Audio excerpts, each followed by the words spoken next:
Okay,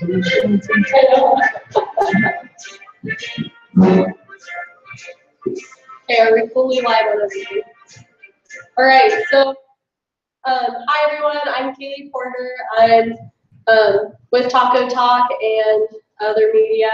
We're going to do a District 37, the first ever District 37 presidential debate live, so hope you're all tuning in. Johnny, why don't you introduce yourself? I'm Johnny RINGO, and I'm super excited to be here at this historical event, bringing you guys the very first AMA District Presidential Debate live on air. All right, so we're going to have each of our candidates give a little self-intro, bio, introduce themselves. So you guys can go ahead. Why don't you go first? My name is NASIF. I'm the current District 37 Vice President. Other positions I've held in district were district referee, was the heavyweight steward, been a rider rep, and I'm a proud member of SoCal MC, and I was the president of SoCal MC for 5 years. Robert KOCH. I have been a steward. I've been a rider rep. I was the Enduro and Best of the West steward. Once the Enduro Series went over, then I was started the California Scramble Series. I was going to introduce that and the start of that series. I've been vice president for several years in District 37. I'm also currently an AMA congressman representing the district in rulemaking for the AMA nationwide rules. All right, awesome. Thank you guys so much. So before we went live, Johnny flipped a coin as to who would get the first question. Bob got heads and the coin flipped heads. All right, so Johnny's going to go ahead and ask him the very first debate question. All right.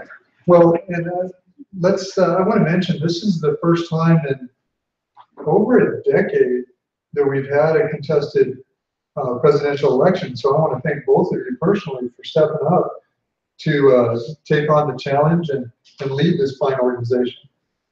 Well, as you know, probably our biggest topic, biggest controversial topic in the district is points. We've got a lot of controversy over how points are done, how they're given, etc. Right now, District 37 desert racing only pays desert points. However, GPs pay both desert and GP points. So that being the case, what is your solution to our current points situation? As far as my solution, I think that it's not a good idea that someone can win a #1 desert plate without ever really riding in a desert race, without doing a distance desert race or such as a hare and hound or anything that truly would be considered a desert event. The GPs do pay desert points right now, and the way that the points are scored, someone can literally go out and get a #1 desert plate without ever riding a true desert event, a mass start entirely natural terrain course. And I would like to see some modification on that. Originally, when we started paying desert points for GPs, it was to help the GP series get started. It was so that they were starting the Big Six Grand Prix series was just kicking off, and we wanted to give them a boost by encouraging desert racers to go ride GPs, which they really didn't want to do, a lot of them at that time. I think with the proposal should go up to the district to see if the members in the district want to end that practice and quit paying GP points for desert events, or quit paying desert points for GP events. I think that would probably be the step in the right direction. As far as changing a lot of stuff at one time, I think that it's a good move to take, make a small step at a time, see how it plays out, and then move again instead of trying to reinvent the wheel. Excellent, thank you, Bob. Go ahead, same question. Well, as Bob said, this is something that I hear about a lot. It's a common complaint from riders that consider themselves to be traditional desert racers. I'm kind of on the fence with where I'm at with the whole thing. Bob and I were both involved, and I called along with some other members of District 37 and the leadership of Big Six, where we discussed several options on how we thought we could improve the point structure and desert racing and Grand Prix racing as a whole. That body collectively decided that they were going to go ahead and make a proposal to the competition committee, and in that proposal, that proposal did include eliminating desert points being paid at Grand Prix. The competition committee brought that to off-road for the clubs that go to off-road, be able to take that back to their membership, and for them to be able to discuss it and come back and have a vote on it.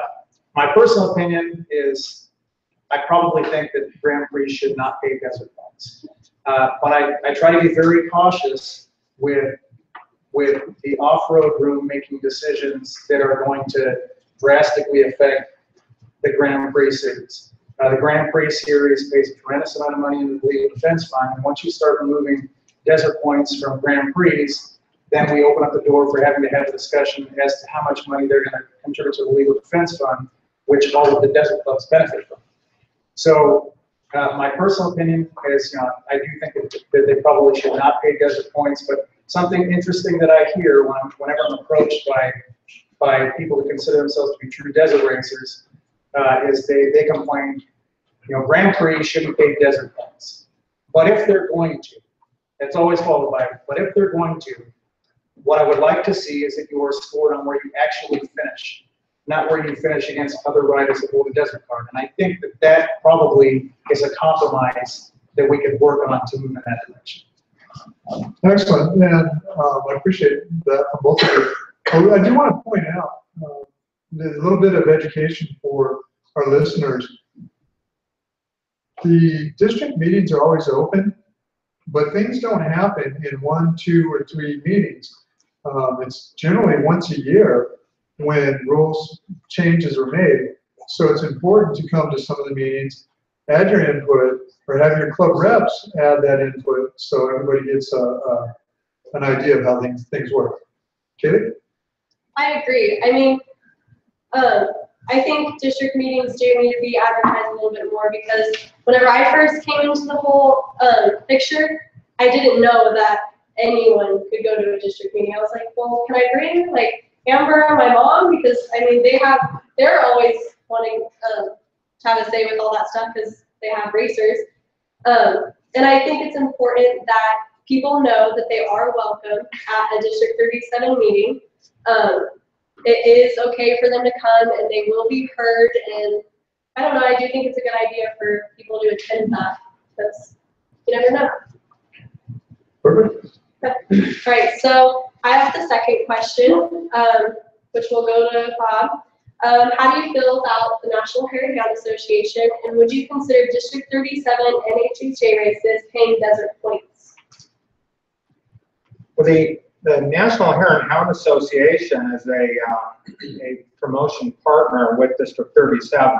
In fact, we voted and gave them startup money as an organization to get going. So we have a very close relationship with the National Hare and Hound Association, and all of the races that are held in District 37 that are National Hare and Hound races are put on by District 37 clubs. So it would be absurd to think that they shouldn't pay desert points, and the fact that they are basically our long distance true desert racing, at least the way a lot of the people look at a desert race as far as something that's typically between 80 and 120 miles. The National Hare and Hound Association does do that. And so they, I see no problem with them paying desert points or any, not being a partner with the District 37. They're a very important part of the Desert Series of District 37. Great. Brian, what do you have to say? Well, like Bob said, currently, all of the nationals that are held within District 37 pay District 37 points. and I think they should continue to pay District 37 points. But I think maybe what the question might have been is, should all nationals pay District 37 points? So if the question is, should all nationals pay District 37 points, including the out-of-state nationals, my answer would be no. And here's the reason why. Since all nationals pay 125% points, what that does is that tilts the scales in favor of riders who can afford to go out of state. And it really puts a rider who is scraping by. I mean, I scrape by to go to every race I can. I can't afford to chase a series out of state, and it would give an unfair advantage to families or riders that have the money to travel out of state versus guys who are really the heart and soul of what District 37 desert racing is. Guys that are making decisions whether they're going to make a house payment or they're going to go to a race. Those guys should have just as much of an opportunity to chase the #1 plate as guys who can afford to go out of state. So that's where I fall on that. Wonderful. Well, that's a perfect segue, actually, into our next question. Considering the amount of money that it takes riders to compete in a series, our series right now is at, correct me if I'm wrong, 30 races. So the question, Brian, what do you feel about making a shorter desert series? I couldn't agree more. It's something that I brought up in meetings. It's not a very popular opinion, but I understand why we had so many desert races back in the day. Everybody likes to talk about back in the day when we had 500, 600, 700 riders on the line. I never saw it, but I'm sure Bob raced many races where there were that many races. But we just don't have that many people to support that type of racing. And so what it's doing, it's killing the clubs. And it's making it super expensive for someone who wants to go and try and chase a series. So what they do is they look at our calendar and they see all of these races, and then look at the calendar for some of our competitors, and they just choose to race another series because we have entirely too many races. Now, District 37 is a collection of all of the clubs. So that puts us in this on that slippery slope of how do you decide who gets to have a race and who doesn't get to have a race. And I think really that where we're at right now, the climate that we're in right now, is you have some clubs that are putting on really good races and they can afford to continue putting on races, and other clubs that are really struggling. And I think that I would like to see a race schedule somewhere between 12 and 15 races with clubs that have been struggling in the past agreeing to team up together. I've been saying that for years in the meeting, and again, it wasn't something that was popular, but we did see that happen this year. A legendary historic club actually stood up and said, "Hey, we're putting on a race this year, and we need help." And another club came to help them, and that's really what, in my opinion, what District 37 is all about. It's District 37 is every rider. It's not just the clubs, and it's nice to see people in that room starting to think District 37 first, and then their clubs. Excellent, thank you. Bob, same question. What are your thoughts on a shorter desert series? I just want to make the motion and put together the entire setup for the California Scramble Series. And the whole intention of the California Scramble Series was to allow someone to only ride up to 10 events a year that were desert events, and to be scored on the out 12 events, and then be scored on the top 10 on those. There's 10 and 8, something like that. It's a much shorter desert series. And the other thing, because a lot of riders don't have the facilities, the dry brake and the other stuff for a 2-loop race, a long distance race, it was scored on the first loop of the series. Allowed riders who wanted to ride the whole series, as far as the desert, do it. But that series was put together specifically for the riders who want to do that. I hear rumor that the comp committee wants to change that, but I think still that's a good entry-level series is what it was for, so that riders who want to get a feel for what desert racing is about, see what the terrain is like and the type of racing, they can go out and ride, and they don't have to invest in a dry brake and all of the equipment that goes along with that, putting another $600 into their bike so that they can do a decent pit stop and get out of there in a reasonable amount of time. I'm all in favor of a shorter series within the series, but I think that it's to try and limit the number of races that clubs can do, or say to the club cutting back on the calendar and saying that someone can't do that, I think would only take away from District 37 and the quality of our racing. How do you feel about that, John? You know, it's nice to see the camaraderie, and we have like-minded individuals to step up. I can tell you, our club right now is working with another club on helping.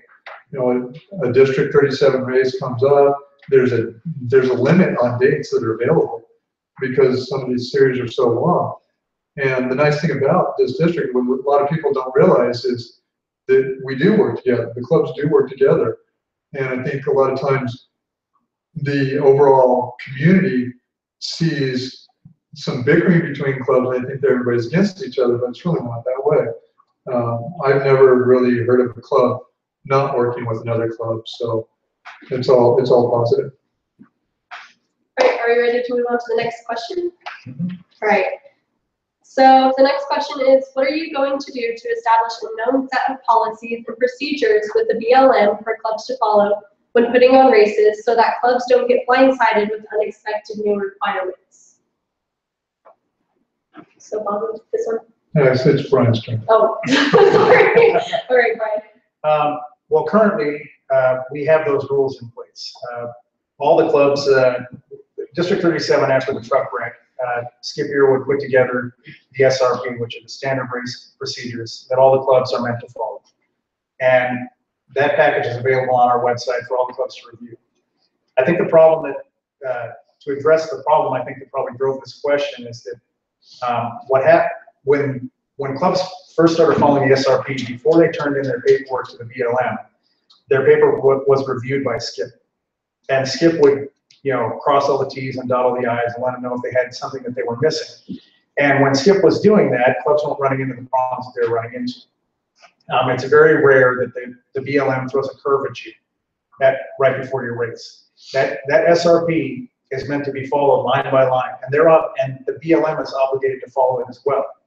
So I think what's happening is you have clubs that are turning in their SRP without reading the SRP, and then they, you know, at race time, they're surprised by the fact that they have to follow these rules. And that happens in volunteer organizations because you get turnover in volunteer organizations, and from year to year, you may have some clubs that have a different guy that's doing the paperwork. We're fortunate in SoCal, we have the same guy that's been doing the paperwork forever. He has a great relationship with the BLM, and we never run into those problems, as do many other clubs. So what I would do if I was to become district president is I would appoint somebody within district that would reach out to the clubs, you know, prior to them turning in their paperwork, let them know that their paperwork is due on a certain date. This is when the race is coming up. Do you need any help? Can I help you review your paperwork? So the district is taking a little larger role in helping the clubs turn in paperwork that's not going to get rejected, and they're not going to run into any surprises come race day. Yes. As vice president, I attended many meetings in the BLM offices regarding this very thing. And the biggest problem that the clubs had was the cost recovery aspect of it. And I think a lot of the clubs didn't understand the cost recovery process and what could be done as far as appealing that. It was very upsetting to the clubs to put together an SRP, lay out a race course, do everything, and then all of a sudden get a bill from the BLM of $5,000 and $7,000 and not really understand what the bill was for when they had been used to be paying $5 a rider for the use of the open area. A lot of that can be mitigated or totally eliminated by education and letting the clubs know how to do it. As an example, we just did a 2-day event in Ridgecrest office, an extreme enduro and a sprint enduro. It was very successful. We had a very good turnout of 230 riders, and we never never had any cost recovery. Our total cost was $5 a rider to the BLM for that, where most two-day events end up getting in the cost recovery. This is an education thing. And like Brian said, the other problem is if the SRP is not followed, and it's very important that the scheduling, even the amount of time that the riders are going to be out when we expect our sweep riders in, everything like that has to be followed as close as we possibly can in order to follow that SRP and stay within the budget that the BLM has set forth for that. Both of you guys are kind of along the same lines of we need to have someone that knows what's going on, someone that knows the rules and knows the regulations. So I agree with that. When do we get to the controversy? I know, seriously. Oh, well, that's a good point in time. Why don't we get one of our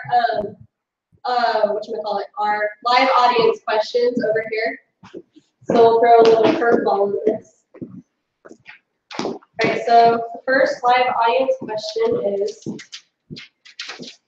from an anonymous viewer. What are your future plans to make the Desert Series more attractive to the youth and also keep their interest alive? Mr. Music. Well, Oh, my turn? Okay. Nope. My immediate plans, I think, are to run classes that haven't been run before in District 37 that are AMA classes. The Schoolboy and Schoolboy 2 class have not been run. I think that in the youth especially, those are classes that could easily increase our membership in the desert in the youth class. It's easy to look them up on the AMA. It's an AMA class that hasn't been offered in District 37 and is very, very popular in the rest of the country. And so I think that the immediate plans would be to do that. There are other things we can do to possibly recruit younger people into the classes. But someone who's 15 years old and an intermediate at a national hare and hound, for instance, is competing against someone who's 29 years old, who's riding a 250, who's very, very experienced and knows the desert a lot better. He's not competing against someone who's a maximum of 16 years old in a Schoolboy 2 class. That was just raised at our Congress. We upped that to where in 2018, it's going to go to 17 years old for the Schoolboy 2 class, which is an AMA national class, but District 37 has not run that class. Okay. All right, Brian? Well, it's interesting that would be a question we get asked. I had the opportunity to sit down a couple nights ago with the first meeting of the Youth Advisory Council, and I got schooled. And so we'll just lay it out there. I'll be honest with you, the kids want the blame. They want the flash, and they want the recognition for what they're doing, and that is what's killing our youth series. We put a lot of time. The people who have been involved in getting the youth series off the ground, Kent Bortles is one of them, and we're not seeing the results we'd like to see. And I think the reason that we're not seeing the results is we're kind of missing the mark on what it was that the kids wanted, and the reason we're missing the mark is because we never asked. So sitting down in that meeting, the feedback that I got was, so parents are spending a bunch of money to bring their kids to these races, and they show up at the races and they get the feeling as though the youth race is an afterthought. And no one from the club that's hosting the event can tell them where the pits are, where the start is, when they're going to finish. When the kids finally finish the race, more often than not, they don't get a trophy. If they do get a trophy, it's some kind of small piece of plastic trophy. So the feedback that I got from the kids is, what they'd like to see is they'd like to see a trophy when they finish, a trophy that some thought was put into, but they were realistic that it's desert racing, and that might not be possible. But the one thing that they wanted was they want recognition for what they do. They'd like to see a podium there. When they finish and we get a chance to stand on the podium, have their picture taken, and then this falls on you as the media director for off-road, is that goes on our social media sites, because that's where they want to see it. And we need to get much more aggressive with our social media sites. They're pulling that, they're sharing that, it's getting likes, it's getting shared more, and then all of a sudden, District 37 and what we're doing with our youth program, in addition to all the other programs, it goes viral, and it just starts infecting racing, which is what we want to do. Well, you see that happening with, just an example, the West RINGO Series. So as soon as the race is over, the youth kids, they go on the podium, they raise their hand, reads out their results, talks to them about their race, Mark does a picture of them, and it's so much more exciting, and I think that would be interesting to see in a desert race. It would bring so much more excitement to You're exactly right. We have so many things going on in the peripheral of what District 37 is doing. And instead of, I think we spent a lot of time looking at what other, what kind of affiliates of District 37 are doing and almost hating on it because they're successful. Instead of hating on what other organizations are doing, yeah, let's take the good things that they're doing. I mean, I'm not ashamed to say that I steal from anybody else who's doing something good to try and make our races better, at SoCal. And I don't know why we're not doing that in district. And if I'm president, I will push very hard on that. Excellent. Well, my next question was membership, and the live audience took that question. So, no, that's a good question. Just let me follow up question on that. What you just said, and I know it's something that the older riders and older staff members are against, but the younger generation is for, and that's participation trophies. Is that what you're suggesting? Is maybe we have to adapt to the newer generation in some sort of way? Well, we certainly have to listen to what it is the younger riders want. I mean, they're the future of District 37. If you look at Moto Tally, and you look at the classes and riders who have raced more than 5 races this year, the #1 class, the biggest class is the 50+ class. They race more than anything, and I race in that class, and I could care less about a trophy. I race the races for my finishers, and I'm sure Bob does too. I mean, trophies are cool, but I like the finisher pin. But the second largest class, and not by much, are the non-age group classes, C-bike, 250, and heavyweight. And that's the group that is asking for these types of things, and that is the future. I mean, the mere fact that we had kids that were willing to come to a meeting tells me that they are interested in the future of District 37, and not just racing, but interested on a leadership level. And I think we need to start accommodating what it is that they want. I mean, you could go down the line and ask all the different riders what it is they want, and everybody's going to tell you something different. A 30-year-old guy starting his family wants something different from racing than a 4-year-old guy, and different than me, and different than what Bob wants. And we can't accommodate everybody. We need to do a better job at trying to accommodate the classes as best we can, instead of looking at it like, well, they don't really matter.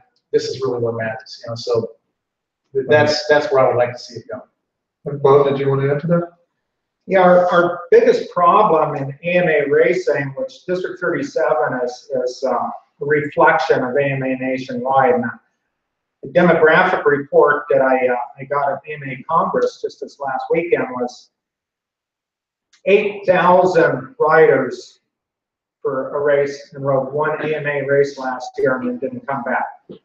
So that was in 2016. 8,000 riders showed up, and for whatever reason, they didn't come back to race again. And that's a very large amount. Almost a third of our riders only ride 1 event and then don't come back nationwide, and it's almost reflected that way in District 37. The numbers are very, very close. We're not offering, what are we not giving those riders that they show up and they don't go away? And the biggest decline as far as our demographic across the board is age 14 and 20. We lost 10% of our riders between 2015 and 2016 on the age group between 14 and 20 years old. So what is AMA racing and District 37 doing wrong that we lose 10% of our riders across the board are not coming back to our events? We got to change what we're doing. We have to make it different. And what Brian did was an excellent thing. That more of that needs to be done. We need to find out what our riders. We need to try new things. That's one reason why the Lost Coyotes in our club tried this sprint enduro format, which the riders, everyone who showed up said they loved it, and we had a great time. We had an excellent turnout, and everyone who rode it, I got really good feedback on that. Okay. Go ahead. Oh, you got that? Okay. All right, so, ouch. All right, so the next question is a little bit off of everything we've been going off of. What is your plan for the Enduro Series, and how will you work with clubs to help revive it? The Enduro Series is going to be brought back if I have anything to say about it. I know our club has put on multiple Enduros that paid Enduro points, and we've done point-to-point Enduros. I was the one instrumental in putting together the Gorman to Rower Flaps ride that we did. That was an excellent success. We had like 275 people sign up for that Enduro, which is one of the largest numbers of many Enduros in recent years. We did several Enduros up at Rower Flats, and I'm a fan of Enduros myself. I also love desert racing. I'm one of the 1%ers in the AMA that actually rides over 30 events a year. So I like riding everything, and I don't care if it's in 37, 36, 35, 14, or District 12. I just like to race every weekend. I'm fortunate that I can do that. Our Enduro Series is a vital part, and I think that we need to bring it back, but we need to modify the Enduros in such a way that the riders will show up and we can get the participation so our Enduro clubs can have some satisfaction from the race that they put on. And that's why we do it. That's why we put on a race out there, so that people show up and ride it and have a good time. Okay. I couldn't agree with Bob more. The very first District 37 race that I ever raced was a Prospectors Enduro. And for young people that are watching this, you go, wait a minute, Prospectors is not just a GP club. Prospectors put on one of the hardest timekeeping Enduros that I had ever ridden, and I didn't know what the heck I was doing. And from that point on, I don't think I've missed a District 37 race. So, I mean, there's a draw to that. But again, I'm like Bob, where if there's a race, I'll race it. I don't care what it is.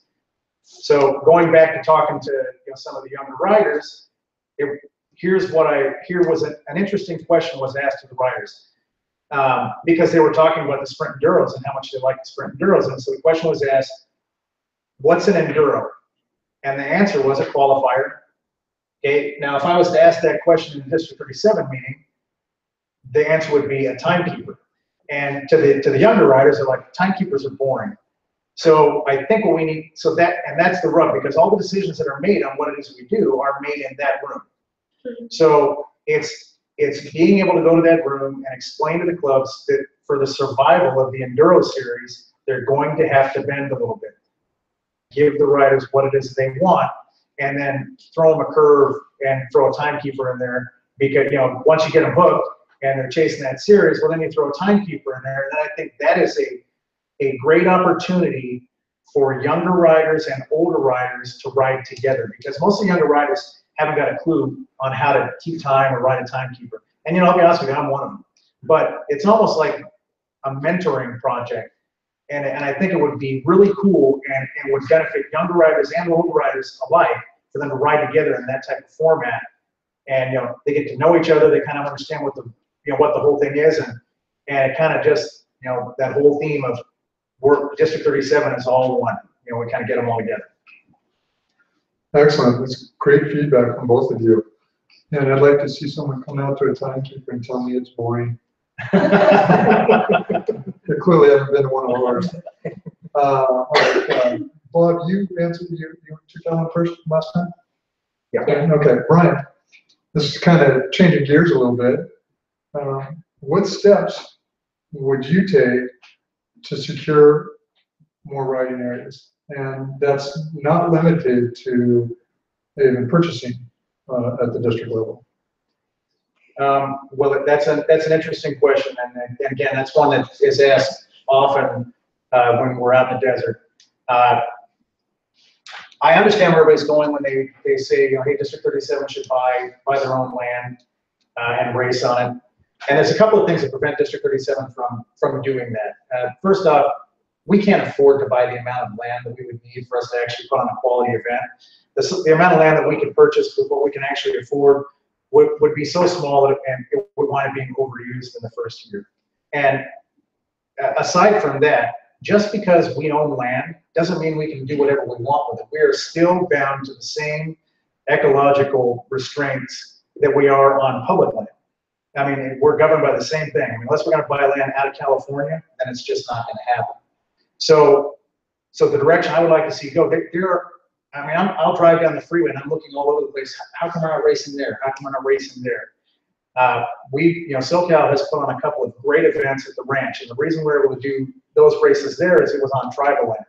And we explored the option of racing on other reservations. And I think I would like to, if I was president, I'd like to, put together a committee where we start aggressively going after finding out, what do they want from us that we can go and race there? Not race a bunch of times a year, but like one race a year. And most especially with the popularity of the sprint enduros right now, those types of places are perfect for sprint enduros. And if we can take some of the sprint enduros and move them out of the desert, then we stop overusing the desert for the longer desert racing. It makes it more interesting for riders because they're not going to the same place over and over again.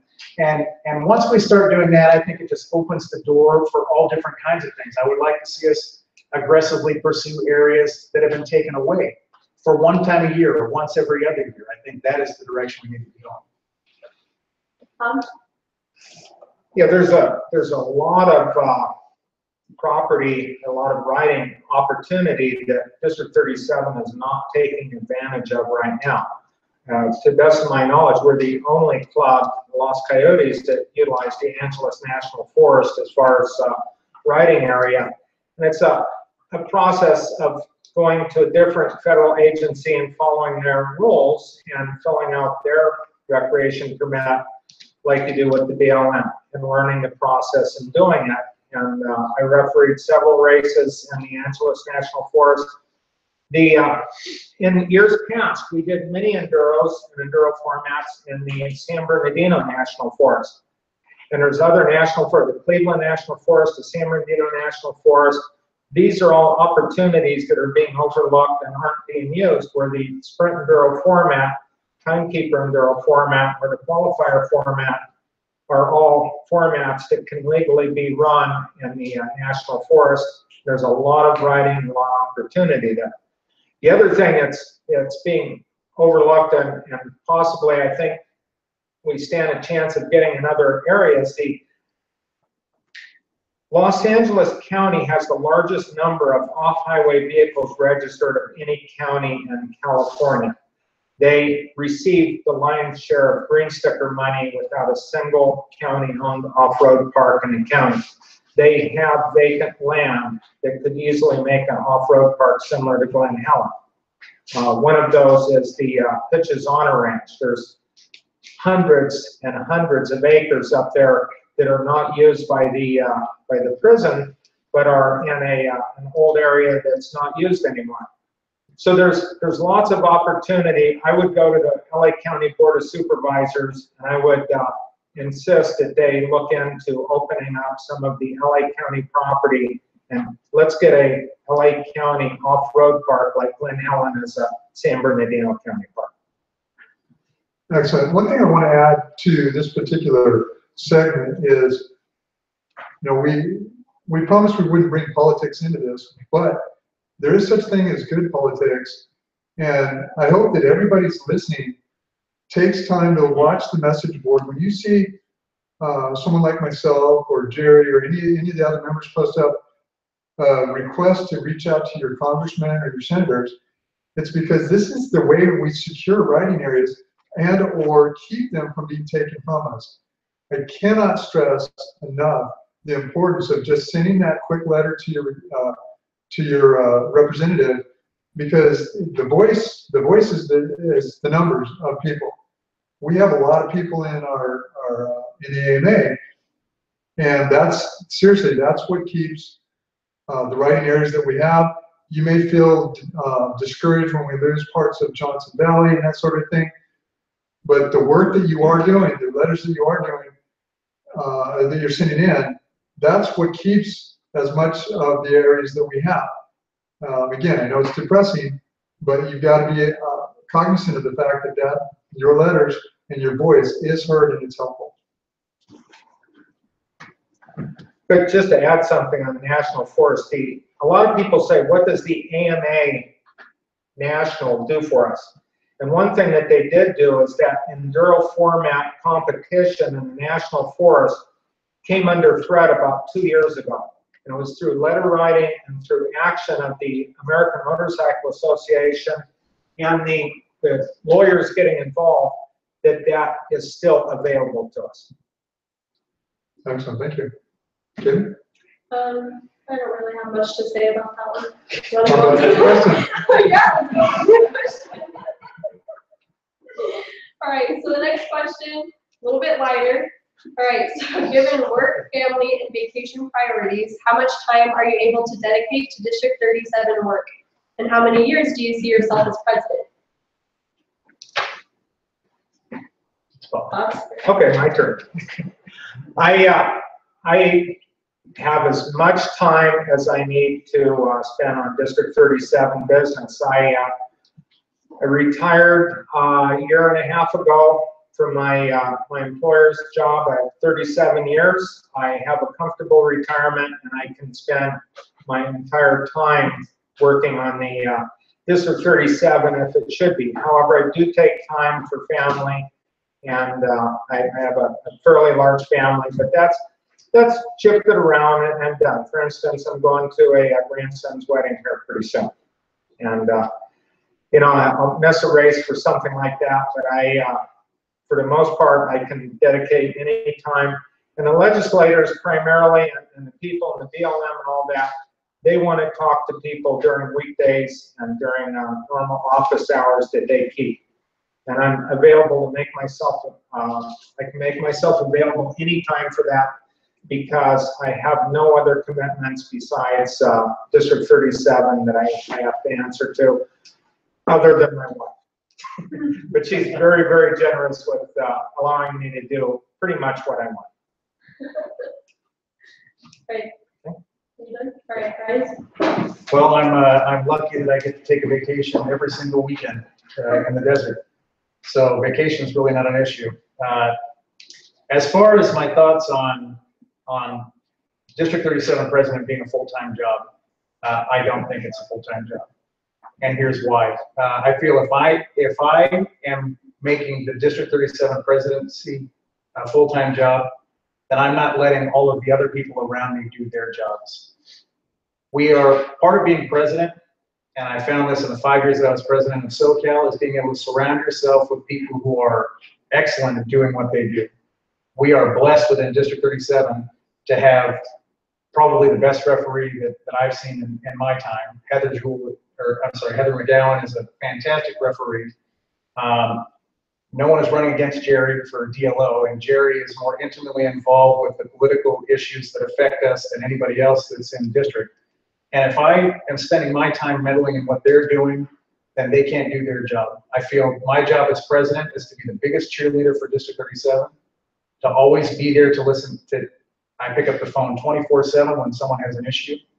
I'm at every race. I've got the pulse of what's going on with the riders, what they like, what they don't like, what they want. I'm an advocate for the clubs. I'm an advocate, you know, just as importantly, I'm an advocate for the independent riders, which is something that I, heard about while I was at the Sandsport show, is independent riders feel like they don't have a voice within District 37.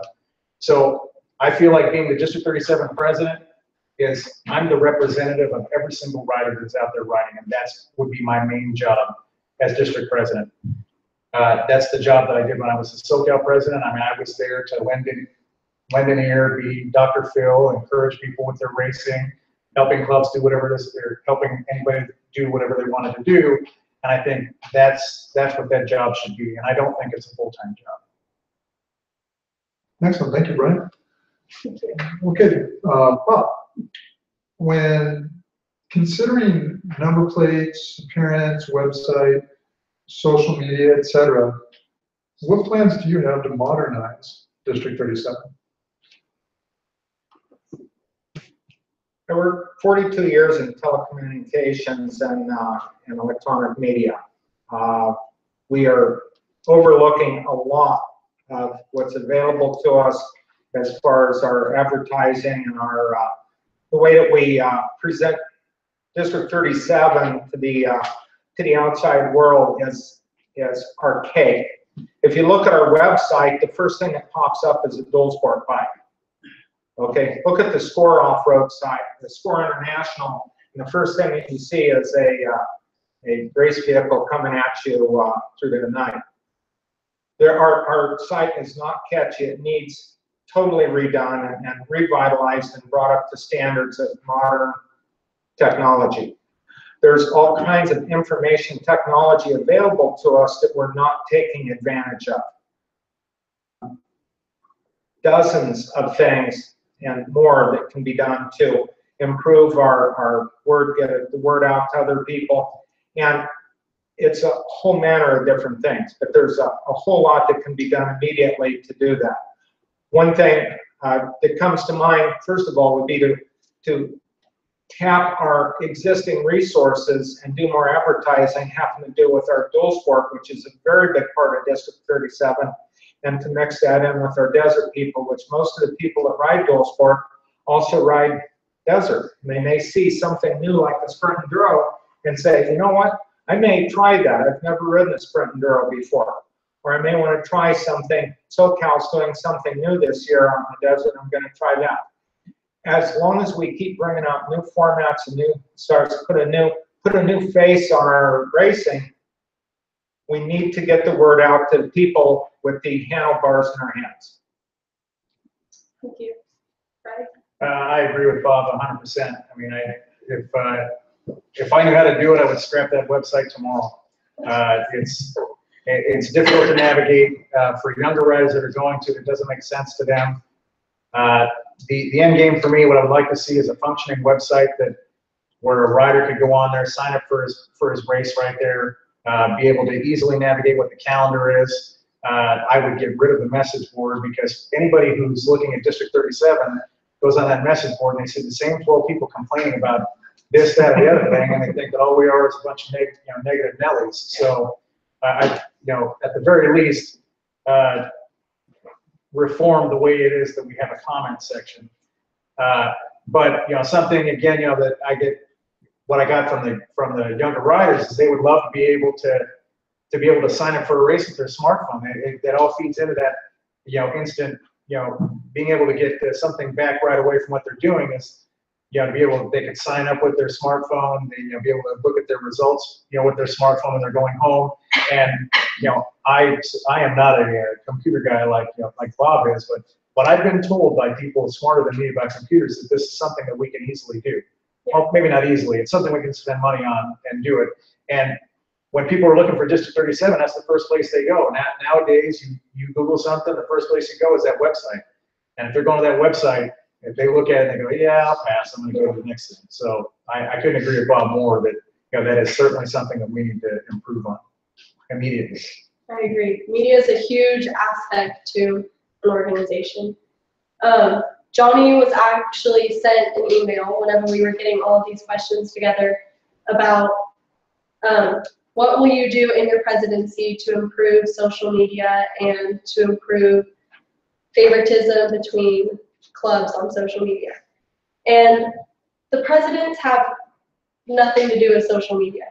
They send whoever is in charge of social media what they want them to post, and clubs have a huge role in what is posted on social media. But if the club isn't active with the social media person or the social media manager and sending them all of that material, then your race isn't going to get advertised, and that blame isn't put on the presidents in no shape or form at all. But you do need to make sure as a club that you are active in your communication with whoever is in charge of social media, which is me, for the district side, so that your races are getting promoted and you are getting advertised for a race, for the event that you're putting on. So. Great point, great point. Do we have another, I'm out of questions. Yeah. How are we doing on time? Actually, yeah, we only have the one question left. So let's get our accumulation of live audience questions. On my handwriting, I don't know if you want to give it a whirl. You go ahead. Okay, so we have this question right here. All right, so this kind of ties into one of the questions we already had, but it's not, doesn't really. Given District 37's rich history with NHHA racing, what does the relationship between District 37 and the National Herringham Association look like under your presidency, and how do you plan to achieve it? So, Mr. King's question. So I go first? Yeah. Well, anybody that knows me and knows me as the time that I spent as president of SoCal knows that we have had SoCal has had their differences with the NHHA. Certainly nothing to do with the fact of whether we support Heron Hounds or National Heron Hounds. There was some friction there. I think we've cleared that hurdle, and I'm glad, because I think that the NHHA is a tremendous promotional partner for District 37. They do a fantastic job with all of their social media and advertising the events that they have and promoting the events that they have. And I think that those races have to happen within District 37. District 37 needs to be the place that you go to race desert racing. First and foremost, if you want to consider yourself a desert racer, it happens in District 37. And the National Heron Hound Association has done a tremendous job of promoting that. And we need to do whatever we can to continue that relationship between District 37 and the NHHA. I mean, the NHHA really is a part of District 37. They're a promotional partner with District 37. The 4 founding clubs are District 37 clubs. So it's not that there's a strong history there. We're all the same. Yeah. So, moving forward, I mean, I would continue to work on that relationship so that we are moving in the direction where District 37 is benefiting NHHA and the NHHA is benefiting District 37. But first and foremost, that clubs that are hosting National Heron Hound events within District 37 can do it profitably, because that has really been what the bumps are. And if District 37 needs to help offset some of those costs to make it happen, then I think that's what needs to happen. Bob? I agree completely that, yes, the National Heron Hound Association is a very important promotional partner with District 37, and we definitely need to continue that relationship, build on it, and make it better. One thing that the National Heron Hound Association has done with their youth program in there is they've brought a lot of youth into the series, people that race nationals and drive all over the place with their youth, racing the youth series and the National Heron Hound Series. That's a big plus and adds to desert racing as a whole for all of us. So I see the district working hand in hand with the National Heron Hound Association, the national clubs, and in promoting the events that fall within the District 37 jurisdiction area. That's where we have a say, but I think that we need to. They've done a great job as far as standardizing their format and their events and everything else, and that's something that we can learn from and do with our other desert racing series, is to try and come up with a similar format as far as riders knowing what they're going to have when they show up at a race, knowing what's going to be there and how they should go through the process. All right, thank you guys. We're going to move on to our next live audience question. All right, this question is, how much do you value input from non-club members, and what are your ideas to help welcome new racers? Right? Well, that's a great question, and it's it kind of falls in line with I'm glad that I had an opportunity to go to the Sandsport show, because I ran into a lot of riders came to the booth that aren't in clubs, and they what did they refer to themselves as? Independents. Okay, so we'll refer to those riders as independents, and they felt like they didn't have a voice in District 37. And if you go on the message board and you're talking about races and what people like and don't like, if anybody goes on there, it's not in a club, they just get hammered. Like, what do you know? You don't know what you're talking about. How can you even talk about this if you don't contribute? And they say, hey, look, we try and contribute, and but we don't even know where. Yeah. So what I would like to do is I would like to take someone from district who holds a position, and that is the liaison between the independent riders and the clubs. Clubs are always looking for help, and that gives the independent rider an opportunity to help with the club. They don't have to join the club, but they can see some of the work that goes into putting on a race. Another thing that I think is very important with some feedback that I got from the youth thing is that going to a District 37 race can be very intimidating. I mean, I was scared to death when I raced my first race. I didn't know how to sign up. I didn't know anything that I was doing.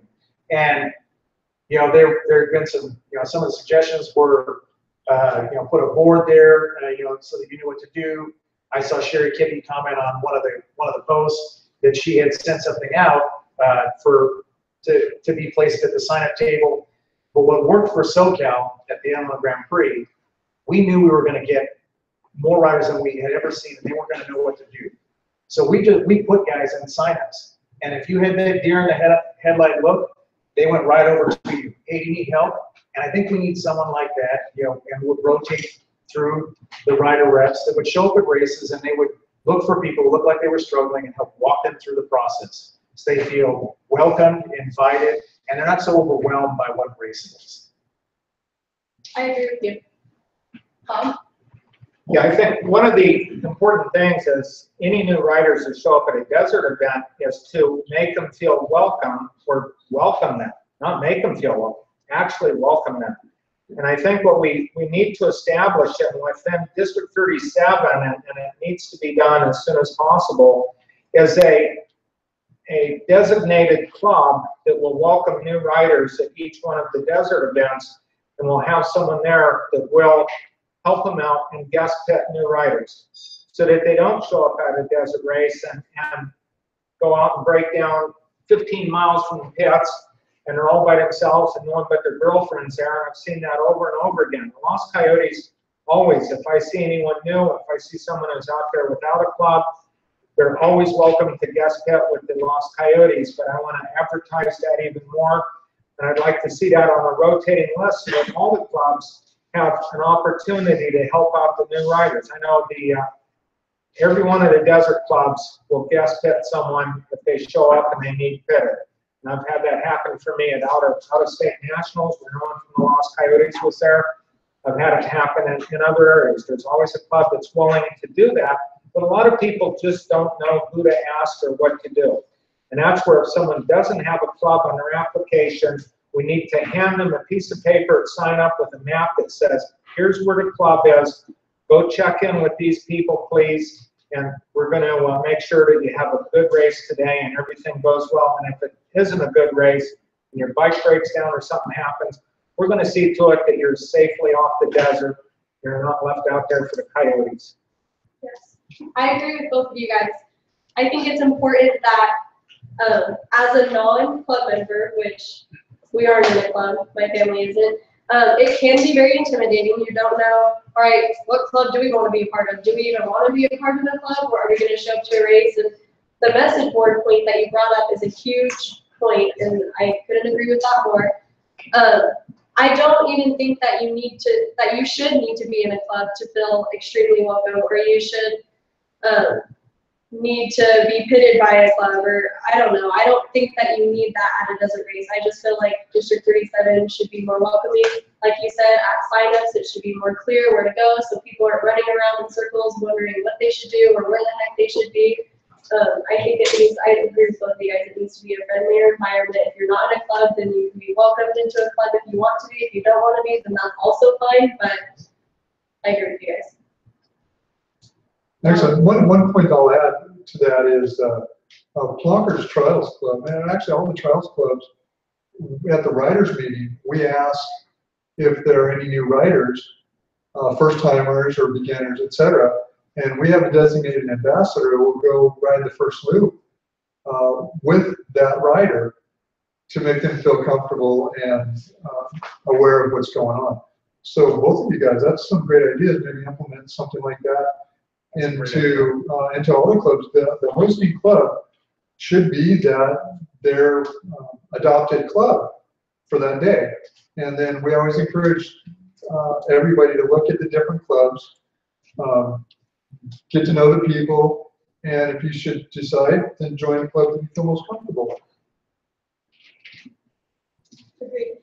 We actually just went to a Plonker's event this past weekend, and it could not have been a friendlier, more helpful, just fun environment. So you guys did a really good job with that one.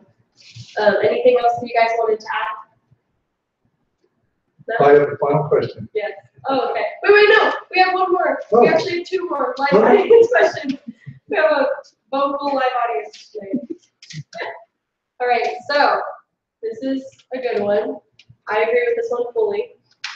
If you win the presidency, what will you do in your power to provide taco trucks at every desert race?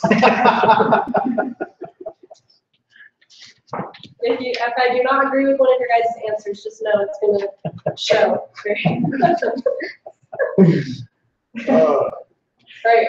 One of the best things that happened in the Grand Prix series is when we had a Mexican restaurant start serving breakfast burritos at the GPs. A great success and done really well. I would love to see Mexican food out in the desert. What we need: burritos, tacos, breakfast burritos. Very big fan of that. And the biggest problem with the desert is dealing with the BLM and the permits that they need. Any taco trucker is willing to come out there. I will personally walk them through the process of getting their permit so that they can come out and make a fortune off of selling me tacos.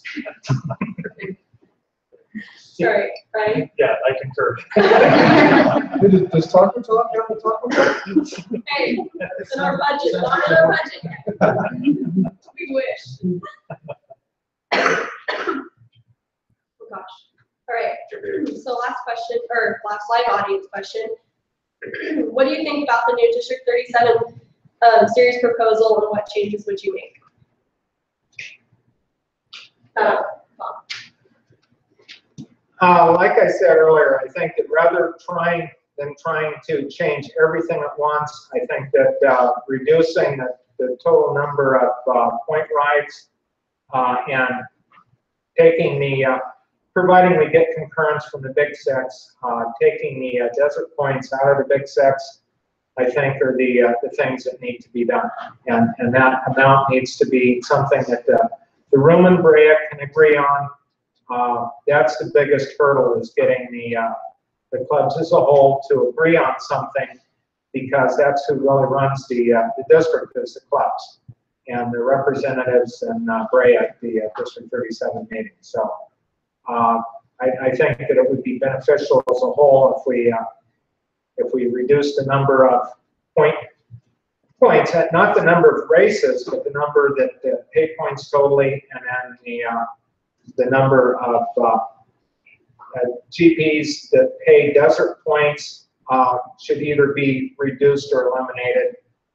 We may want to start off with just reduction, and that may be something that would be easier for the Brea group to swallow at this time. Thank you. Well, kind of feed off of what Bob's talking about. We were both on that call, or the multiple calls, and there were lots of ideas that were kicked around. And this was the proposal that was set forward. And for those who aren't familiar with what the proposal was that there would be 15 points paying desert races, and a desert race would be defined as a race on ungroomed territory. So that it would effectively eliminate the desert races that happen at Grand Prix, like what happens at Hilltoppers and what's coming up this weekend at Viewfinders. And so you would have one desert series. You would only earn desert points at desert races, those 15 points paying races. It would not take away the opportunity for any desert club to host a desert event. You would only be scored on 15 as opposed to the 20 that you're scored on now. Grand Prix would not pay desert points, and you could buy a Grand Prix card and only race Grand Prix. And then Enduros would only pay Enduro points. They wouldn't pay desert points either.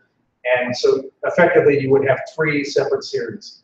So a guy could go and chase a complete desert series if that's what he wanted to do, only racing desert races as defined by that definition. You could buy a GP card and just race those races, or an Enduro card and just race those races. But if you bought all 3 cards, you would be scored as an overall. And they would take your best 50% from each one of those disciplines and apply that to an overall, and there would be an overall champion. similar to what they had done before, except there would be an overall champion in each class. So before it was just an overall champion based on points, that total amount of points. This would be an overall champion for the whole thing. Now, where I fall on that is, in order for that series to work, the proposal, it requires the elimination of desert points at Grand Prix. So it remains to be seen how that's going to play out, because ultimately the clubs are going to make that decision. We made our recommendation, our best recommendation. My gut tells me that it's going to cut, that the Grand Prix clubs are probably not going to agree with it, and I can understand why. So that's why I made the proposal, or for the compromise, because it seems to be the biggest complaint about how a rider is earning desert points at a Grand Prix. You know, they seem to complain about that almost as much as they complain about the fact that a Grand Prix pays desert points. So I think that would even the scale.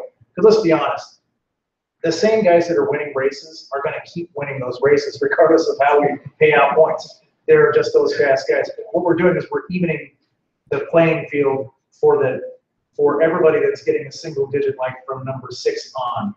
You know, so that's kind of where we're at with the whole thing, making that fair for everybody, or attempting to. All right, well, thank you guys. Johnny, you got the last question? Yeah, keeping in mind that we want to make this fun and casual, I came up with a question to make it non-political. First, I want to thank Kaeley and Taco Talk for hosting this incredible historic event. And on behalf of, we got as president of Training Wheels, the historically best enduro club ever. I can be biased, I guess. I want to thank both of you gentlemen for agreeing to step up and giving you guys the last word. Brian, I'll start with you. Would you tell the audience, give the audience your best compliment of Bob? Well, I think it's obvious to everybody who's watching this, Bob's commitment to District 37, AMA and off-road racing is unparalleled. And I think the best compliment that I could give to Bob is that District 37 racing as it is today would not be possible without the contributions that Bob has made over his long career in District 37.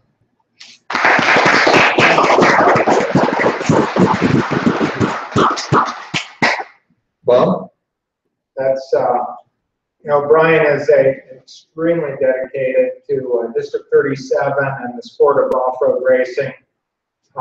You know, the row here, us guys are in the what's known as the broken bones crew.